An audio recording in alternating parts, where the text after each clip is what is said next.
I think it's one of the positive things of many, of course, lots of negative too, but of the internet and public sharing of information. I Mm. think enough people realize how much investment that is and what it leads to for a lot of folks in next to meaningless degrees in a lot of cases. Th- And that's become well known, There's a great book that I read called The Real MBA. And it's basically talking about a guy who, instead of, like, he went and did an MBA, and then he figured out that he pretty much could have got, and for those of you guys that don't know, like a master of business or bachelor of business or whatever it's called, it's about $100,000 program that you go through.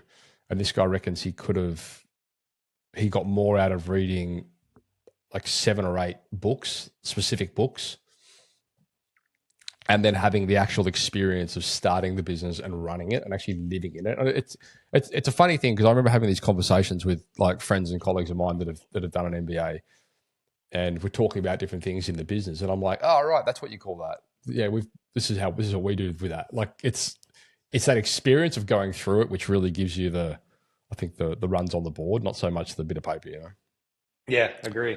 But I'd that said, say there are some companies out there, like in the corporate scene, I suppose, that would hire based on the fact that someone does have an MBA tick next to their name. Maybe, I don't know, but certainly not in the trades. And yeah, anyway. very rarely do I see a leader in the trades, a CEO, president, VP at that level that Mm. didn't come from that bottom.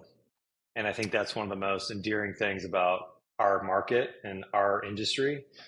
You very rarely see, I've seen it in one situation, and I'm not sure how long this guy will last. The old Ivy League MBA getting parachuted into the CEO role. Oh, wow. Maybe with a lot of this PE consolidation that's happening, perhaps they're speaking the language those guys want to hear and it'll work for them. But I think operating truly a business, very rarely do you see someone get parachuted in that corporate type way. They came from the bottom, man.